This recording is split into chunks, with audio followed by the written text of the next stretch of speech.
2024년 10월 12일 3명의 남성이 북한산에 올랐다. 그날 저녁 단 한 명만이 북한산을 내려왔다. 그는 9년 동안 이날을 준비했다. 안녕하세요. 오늘도 방문해 주셔서 감사합니다. 구독과 좋아요는 이야기를 만드는데 큰 힘이 됩니다. 오늘의 이야기 바로 시작하겠습니다. 우이동 파출소에 신고가 접수된 것은 오후 6시 20분이었다.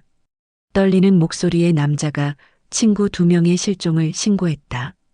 신고자는 이상민, 53세였다. 그는 합정동에서 작은 식당을 운영하는 자영업자였다. 이상민의 진술은 단순했다. 오전 9시에 대학 동기 3명이 함께 북한산에 올랐다. 백운대 정상까지 무사히 다녀왔고 하산길에 갈라섰다. 정태수가 경치 좋은 샛길이 있다며 김영진과 함께 그쪽으로 갔고 자신은 불안해서 정규 코스로 내려왔다. 30분쯤 뒤 비명 같은 소리가 들렸지만 되돌아갈 엄두가 나지 않았다. 길도 잘 몰랐다. 그래서 일단 하산해서 신고했다. 경찰은 즉시 산악구조대를 출동시켰다. 밤 10시까지 수색했지만 소득이 없었다. 다음 날 새벽부터 대규모 수색이 재개됐다. 오전 11시 대남문 샛길 바위 틈에서 정태수의 등산 스틱이 발견됐다. 2개 중 1개만 있었고 묘하게도 눈에 잘 띄는 위치에 놓여 있었다. 오후 2시 절벽 아래 120m 지점에서 김영진의 배낭이 수거됐다. 안에는 명품 지갑과 최신형 스마트폰이 고스란히 들어 있었다. 수색은 일주일간 계속됐다. 헬기까지 동원했지만 시신은 발견되지 않았다. 10월 20일 수색은 공식 중단됐다. 경찰의 결론은 추락사고였다. 2 사람은 샛길에서 길을 잃고 절벽으로 추락한 것으로 추정됐다. 시신은 깊은 계곡 어딘가에 있을 것이라 판단됐다. 가족들은 오열했고 이상민은 죄책감에 시달린다고 했다. 친구들을 구하지 못한 자책감이라고. 사건은 그렇게 조난사고로 마무리되는 듯했다. 하지만 담당 형사 박준혁은 뭔가 석연치 않다고 느꼈다. 생존자 이상민의 침착한 태도가 이상했다. 친구 2명이 죽었는데 너무 담담했다. 그리고 무엇보다 3사람의 경제적 격차가 석연치 않았다. 같은 나이 같은 대학 동기인데 1명은 원룸에서 식당을 하고 2명은 강남에서 회사를 경영했다. 박 형사는 직감적으로 알았다. 이건 단순 사고가 아니라고. 박준혁 형사는 3사람의 과거를 파헤치기 시작했다. 회사 등기부등본, 신문기사, 법원 기록까지 샅샅이 뒤졌다. 그리고 10년 전의 이야기를 발견했다. 2012년 3사람은 함께 IT 스타트업 드림테크를 창업했다. 이상민은 CTO로 기술 개발을 맡았고 정태수는 CEO로 영업을, 김영진은 CFO로 재무를 담당했다. 지분은 이상민 40%, 나머지 2명이 각각 30%였다. 회사는 빠르게 성장했다. 2014년에는 매출 100억을 돌파했다. 업계에서는 이상민의 기술력이 회사의 핵심이라고 평가했다. 여러 대기업이 인수를 제안했다. 그리고 2014년 10월 14일 배신이 일어났다. 정태수와 김영진은 이상민 몰래 비밀 이사회를 열었다. 이상민의 직위를 해임하고 회사를 대기업에 200억에 매각했다. 이상민이 받은 돈은 0원이었다. 2 사람은 주주명부를 조작해 이상민의 지분을 기술자 물료로 이미 지급했다고 위조했다. 이상민은 소송을 걸려 했지만 변호사 비용만 2억이었다. 그에게는 없는 돈이었다. 그 후 10년은 명함이 갈렸다. 정태수와 김영진은 각각 80억씩 받아 새로운 드림테크를 설립했다. 회사는 10년간 성장해 현재 매출 500억 규모가 됐다. 2 사람은 강남 고급 아파트에 살며 외제차를 몰았다. 자녀들은 해외 유학을 갔다. 반면 이상민은 추락했다. 2015년 1월 이상민의 빚 보증을 섰던 어머니가 자살했다. 같은 해 아내와 이혼했다. 2016년 딸의 양육권도 빼앗겼다. 경제력이 없다는 이유였다. 2020년에야 겨우 합정동에 작은 식당을 열었다. 하루 15시간을 일해 월 300만 원을 벌었다. 좁은 원룸에서 홀로 살았다. 박 형사는 이상민의 최근 3개월 행적을 추적했다. 카드 사용 내역과 CCTV를 분석했다. 놀라운 사실이 드러났다. 이상민은 7월부터 10월까지 강남 테헤란로 정태수 회사 근처에서 8번, 서초대로 김영진 회사 근처에서 6번 목격됐다. 그리고 우이동 등산로에 혼자 5번이나 다녀왔다. 10년 만에 우연한 재회가 아니었다. 이상민은 이미 그들을 관찰하고 있었다. 그리고 북한산을 답사하고 있었다. 박 형사는 CCTV를 더 꼼꼼히 확인했다. 사건 전날인 10월 11일 이상민은 새벽 6시 50분에 혼자 북한산에 올랐다. 큰 배낭을 메고 있었고 검은 긴팔에 모자를 썼다. 오후 12시 30분에 하산할 때는 같은 배낭이 눈에 띄게 가벼워 보였다. 뭔가를 산에 숨기고 온 것이 분명했다.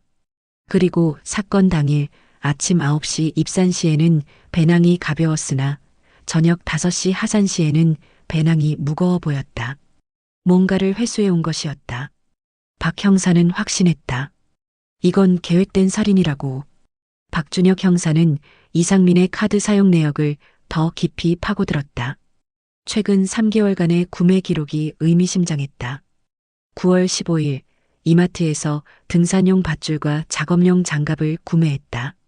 9월 22일에는 아웃도어 매장에서 캠핑용 칼을 샀다. 10월 5일 다이소에서 대형 검은 비닐봉지와 물티슈를 대량 구매했다. 식당 주인이 왜 이런 물건들을 사는가? 등산 취미치고는 너무 특정한 물품들이었다. 박 형사는 산악구조대를 설득했다. 한 번만 더 가보자고. 10월 25일 재수색팀이 구성됐다. 대남문 샛길, 절벽 근처를 집중적으로 뒤졌다.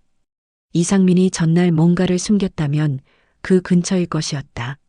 오후 3시 큰 바위 뒤편 덤불 속에서 뭔가 발견됐다. 방수 가방이었다. 검은색 대형 가방으로 단단히 밀봉돼 있었다. 구조대원이 장갑을 끼고 조심스럽게 열었다. 안에서 나온 물건들에 모두가 숨을 죽였다. 등산용 밧줄 10m, 칼날이 20cm나 되는 캠핑용 칼, 작업용 장갑 한 켤레, 찢어진 검은 비닐 배터리가 방전된 헤드랜턴, 그리고 반쯤 사용된 물티슈 한 통. 모두 최근에 구매한 제품들이었다. 박 형사는 즉시 국과수에 감정을 의뢰했다. 결과는 결정적이었다. 칼에서 AB형 혈흔이 검출됐다. 정태수의 혈액형과 일치했다. 비닐에서는 O형 혈흔이 나왔다. 김영진의 혈액형이었다. 밧줄에도 미량의 혈흔이 묻어 있었다. 가장 결정적인 것은 장갑이었다. 장갑 안쪽에서 검출된 DNA를 이상민의 것과 대조한 결과 99.97% 일치했다. 박 형사는 모든 증거를 정리했다. 이상민은 9월부터 살인 도구를 구매했다. 10월 11일 새벽 그 도구들을 북한산 절벽 근처에 숨겼다. 10월 12일 10년 만에 만난 친구들을 샛길로 유인했다. 미리 숨겨둔 도구로 두 사람을 살해했다. 그리고 증거물을 배낭에 넣어 회수하려 했으나 너무 무거웠는지 산에 그대로 두고 왔다. 완벽한 계획 범죄였다. 단 하나 도구를 산에 남긴 것만 빼면. 10월 26일 새벽 체포영장이 발부됐다. 박 형사는 형사팀을 이끌고 합정동으로 향했다. 행복식당 위 원룸. 이상민이 혼자 사는 곳이었다. 식당 문을 여는 시간 오전 6시였다. 이상민은 식당 문을 열고 있었다. 박 형사와 눈이 마주쳤다. 이상민은 놀라지 않았다. 오히려 예상했다는 듯 고개를 끄덕였다. 체포 과정은 순조로웠다. 이상민은 저항하지 않았다. 수갑이 채워지는 순간에도 담담했다. 경찰차로 향하는 길, 박 형사가 물었다. 왜 도구를 산에 남겼느냐고. 집에 가져왔으면 못 찾았을 거라고. 이상민은 잠시 침묵하다 작게 대답했다. 찾아달라고 남긴 거라고. 잡아달라고. 박 형사는 더 묻지 않았다. 그 말의 의미를 이해했기 때문이었다. 2025년 3월 15일 서울중앙지방법원에서 1차 공판이 열렸다. 방청석은 가득 찼다. 언론의 관심도 뜨거웠다. 10년 전 배신과 복수살인이라는 구도가 대중의 흥미를 끌었다. 피해자 유족들도 참석했다. 정태수의 아내는 검은 상복을 입고 있었고 김영진의 딸은 아버지 사진을 품에 안고 있었다. 피고인석에 이상민이 앉았다. 수척해진 얼굴이었지만 눈빛은 또렷했다. 검사가 기소 내용을 낭독했다. 피고인은 10년 전 사업 배신으로 인한 원한을 품고 9년간 치밀하게 살인을 계획했다. 전날 살인 도구를 산에 은닉하고 당일 피해자들을 유인해 살해했다. 명백한 계획살인이었다. 검사는 증거를 제시했다. CCTV 영상, 카드 구매 기록, 북한산에서 발견된 도구들, DNA 감정서, 혈액형 대조 결과. 모든 증거가 이상민을 가리켰다. 검사는 강조했다. 피고인의 동기도 명확하다고. 10년 전 배신으로 모든 것을 잃었고 어머니는 자살했으며 가족도 잃었다. 그리고 9년간 복수를 준비했다. 변호인은 반박했다. 정황 증거일 뿐이라고. 시신도 발견되지 않았고 직접적인 살인 장면을 목격한 사람도 없다. 도구에 혈흔이 있다고 해서 피고인이 살인을 저질렀다는 직접 증거는 아니다. 피고인은 극심한 정신적 고통 속에 있었고 만약 범행을 저질렀다 해도 심신미약 상태였을 가능성이 크다. 판사가 이상민에게 물었다. 혐의를 인정하느냐고. 방청석이 조용해졌다. 모두가 이상민의 입을 주시했다. 이상민은 한참을 침묵했다. 그리고 작게 고개를 저었다. 부인한다고 했다. 방청석이 술렁였다. 정태수의 아내가 오열하기 시작했다. 김영진의 딸이 아버지 사진을 꼭 껴안았다. 2차 공판은 2주 후에 열렸다. 검사는 추가 증거를 제출했다. 이상민이 최근 3개월간 피해자들의 회사 근처에서 수차례 목격된 기록, 북한산을 5번이나 답사한 CCTV, 10년 전 사업 배신 관련 법원 문서들. 검사는 주장했다. 이 모든 것이 계획적 범행을 입증한다고. 우연의 일치가 아니라 치밀한 준비의 결과라고. 변호인은 여전히 시신이 없다는 점을 강조했다. 시신 없는 살인 혐의는 입증이 어렵다고. 두 피해자가 정말 절벽에서 추락했을 가능성도 있다고. 이상민은 여전히 침묵을 지켰다. 인정도 부인도 하지 않았다. 그저 고개를 숙인 채 앉아있을 뿐이었다. 3차, 4차 공판도 비슷하게 진행됐다. 검사와 변호인의 공방만 계속됐다. 2025년 4월 20일 최종 공판이 열렸다. 마지막 진술 기회였다. 판사가 이상민에게 물었다. 할 말이 있느냐고. 이상민은 천천히 일어났다. 방청석이 숨죽였다. 그는 피해자 유족들을 바라봤다. 그리고 입을 열었다. 죄송하다고 했다. 유족분들께 진심으로 죄송하다고. 정태수의 아내가 흐느끼기 시작했다. 변호인이 황급히 일어나 제지하려 했지만 이상민은 손을 들어 막았다. 판사가 계속하라고 했다. 이상민은 담담하게 말했다. 2024년 10월 11일 새벽 일찍 북한산에 올랐다고. 배낭에는 칼과 밧줄과 장갑과 비닐이 들어 있었다고. 그것들을 절벽 근처 바위 뒤에 숨겼다고. 그리고 다음 날 10년 만에 친구들을 만났다고. 정태수가 3개월 전 먼저 연락했을 때 이미 모든 계획은 세워져 있었다고. 방청석이 술렁이기 시작했다. 이상민은 계속했다. 사실 그 전부터 두 사람을 관찰하고 있었다고. 회사 앞에서 일상을 지켜보면서 9년 동안 복수를 준비했다고. 2015년 어머니가 돌아가신 그날부터 매일 생각했다고. 어떻게 복수할지. 법은 자신을 도와주지 않았으니까. 백운대 정상에서 세 사람이 사진을 찍었다고. 활짝 웃는 마지막 사진이었다고. 하산길 대남문을 지나며 샛길로 가자고 했다고. 경치가 좋다고. 절벽 근처 사람 없는 곳에서 바위 뒤에 가방을 꺼냈다고. 장갑을 끼고 칼을 꺼냈다고. 정태수가 물었다고 했다. 뭐 하는 거냐고. 자신은 대답했다고. 10년 전 기억나냐고. 그들은 도망치려 했다고. 하지만 9년간 준비한 자신을 피할 수 없었다고. 김영진의 딸이 울음을 터뜨렸다. 정태수를 먼저 쓰러뜨렸고 김영진은 10년 늦은 사과를 했다고. 이상민은 말했다. 복수했다고. 9년을 준비했고 10년 만에 실행했다고. 법이 자신의 편이 아니었기 때문이라고. 하지만 복수하고 나니 아무것도 남지 않았다고. 어머니도 딸도 잃어버린 10년도 돌아오지 않았다고. 그래서 벌 받고 싶었다고. 자신이 살인자라는 걸 인정하고 싶었다고. 그는 판사를 봤다. 자신은 유죄라고 했다. 계획적 살인이라고. 최고형을 달라고. 사형이든 무기징역이든 받겠다고. 그리고 다시 유족들에게 고개를 숙였다. 정말 죄송하다고. 당신들 가족은 아무 잘못이 없는데. 자리에 앉았다. 방청석은 침묵에 잠겼다. 판사가 망치를 들었다. 다음 공판에서 선고하겠다고 했다. 이상민은 고개를 숙인 채 법정을 나갔다. 창밖으로 봄 햇살이 들어왔지만 그에게는 닿지 않았다. 2025년 5월 10일 선고 공판이 열렸다. 언론과 방청객으로 법정은 가득 찼다. 이상민의 자백 이후 이 사건은 사회적 논쟁을 불러일으켰다. 법이 지켜주지 못하는 정의를 개인이 실현할 수 있는가?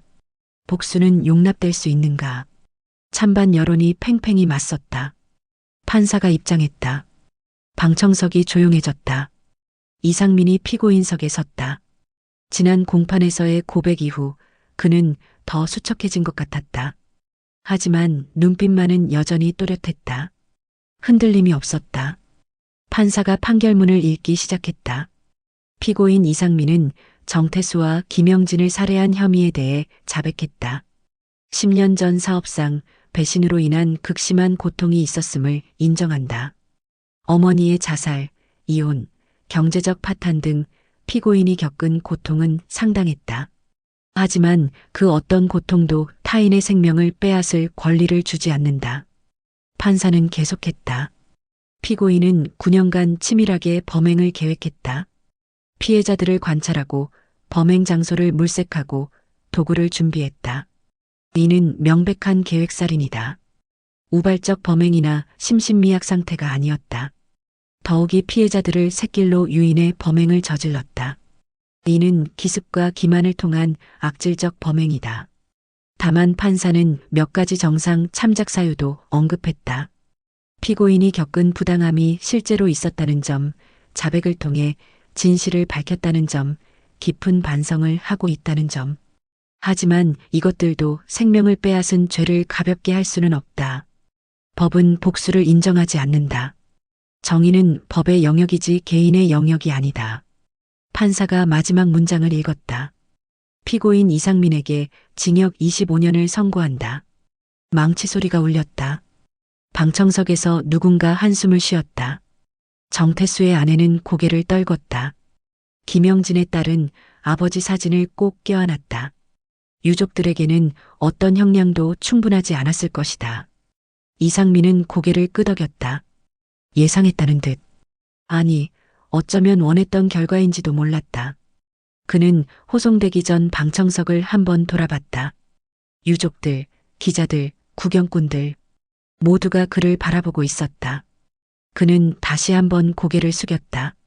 사과인지 인사인지 알 수 없는 절이었다. 법정을 나서는 이상민의 뒷모습이 쓸쓸해 보였다. 9년을 준비하고 10년 만에 복수했지만 그에게 남은 것은 25년의 수감 생활뿐이었다. 복수는 달콤하지 않았다. 그저 쓰디쓴 잿더미만 남겼을 뿐이었다. 창밖으로 보이는 하늘이 유난히 푸르렀다. 하지만 그는 앞으로 25년간 그 하늘을 자유롭게 볼 수 없을 것이었다. 판결 이후 사회는 들끓었다. 이상민 사건은 단순한 살인 사건을 넘어 사회적 논쟁거리가 됐다. 포털 사이트 댓글창은 의견으로 넘쳐났다. 한쪽에서는 이상민을 동정했다. 법이 지켜주지 못했기에 스스로 정의를 실현할 수밖에 없었다고. 25년은 너무 가혹하다고. 진짜 악인은 정태수와 김영진이었다고. 반대편에서는 비난했다. 그 어떤 이유로도 살인은 정당화될 수 없다고. 법치주의 사회에서 사적 복수를 용인하면 사회가 무너진다고. 이상민은 살인자일 뿐이라고. 유족들의 고통은 누가 책임지느냐고. 양측의 논쟁은 몇 달간 계속됐다. 일부 법학자들은 이 사건을 계기로 사법 시스템의 허점을 지적했다. 2014년 당시 이상민이 제대로 된 법적 구제를 받을 수 없었던 점, 주주명부 조작 같은 기업 범죄에 대한 처벌이 약한 점, 피해자가 경제력이 없으면 정의를 실현하기 어려운 구조적 문제. 이런 것들이 결국 비극을 낳았다는 분석이 나왔다. 드림테크는 여진을 겪었다. 창업자 2명이 살해당했다는 사실, 그들이 과거 동업자를 배신했다는 사실이 알려지면서 회사 이미지가 추락했다. 주요 거래처들이 계약을 재검토했다. 직원들은 불안해했다. 회사는 위기관리팀을 꾸려 대응했지만 타격은 컸다. 2025년 하반기 실적은 전년 대비 30% 감소했다. 정태수의 가족은 집을 옮겼다. 언론과 구경꾼들의 시선을 피하기 위해서였다. 아내는 심리 상담을 받기 시작했다. 2 자녀는 학교를 옮겼다. 친구들 사이에서 아버지가 살해당한 아이로 소문났기 때문이었다. 김영진의 가족도 비슷했다. 딸은 대학을 휴학했다. 아버지의 죽음을 받아들일 수 없었다. 밤마다 악몽을 꾸었다. 이상민은 경기도의 한 교도소에 수감됐다. 모범수였다. 규칙을 잘 지켰고 말썽을 피우지 않았다. 교도관들은 그를 조용한 죄수라고 평가했다. 그는 교도소 도서관에서 책을 빌려 읽었다. 하루 대부분을 독방에서 보냈다. 면회객은 없었다. 아무도 찾아오지 않았다. 그는 혼자였다. 6개월이 지난 어느 날 면회 신청이 들어왔다. 이상민은 놀랐다. 면회실로 나갔다. 유리 너머에 앉은 사람을 보고 숨이 멎었다. 딸이었다. 12년 만이었다. 수진이는 25이 돼 있었다. 이상민은 말을 잇지 못했다. 수진이가 먼저 입을 열었다. 오지 말라고 했는데 오고 싶었다고. 뉴스를 봤다고. 아빠가 왜 그랬는지 알 것 같다고. 법이 아빠 편이 아니었다는 것도. 이상민의 눈에 눈물이 고였다. 면회 시간 30분이 너무 짧았다. 수진이는 다음 달에도 오겠다고 했다. 유리창에 손을 댔다. 이상민도 자기 손을 댔다. 닿지 않는 손이었다. 2025년 가을, 북한산은 여전히 그 자리에 있었다. 단풍이 붉게 물들었다. 주말이면 등산객들로 붐볐다. 우이동 코스는 여전히 인기 있는 루트였다. 사람들은 100군데에 올라 사진을 찍고 웃었다. 그들은 1년 전 이곳에서 무슨 일이 있었는지 모르거나 잊었다. 대남문 근처 샛길 입구에는 작은 표지판이 하나 세워져 있었다. 위험 출입 금지. 하지만 호기심 많은 등산객들은 가끔 그 길로 들어섰다. 절벽 근처 큰 바위 뒤 그곳에 방수 가방이 있었던 자리는 이제 텅 비어 있었다. 풀만 무성했다. 증거는 모두 법정으로 갔고 그 후 폐기됐다. 절벽 아래 어딘가 깊은 곳에 2 구의 시신이 있다는 소문이 돌았다. 하지만 아무도 찾지 못했다. 수색대도 가족도 누구도 어쩌면 영원히 찾지 못할지도 몰랐다. 북한산은 넓고 깊었다. 계곡과 동굴이 무수히 많았다. 산은 비밀을 지켰다. 침묵했다. 교도소에서 이상민은 여전히 하루하루를 보냈다. 70 넘어서야 나올 수 있었다. 그는 가끔 꿈을 꾸었다. 북한산 정상에서 3 사람이 웃는 꿈. 아직 배신도 복수도 없던 시절.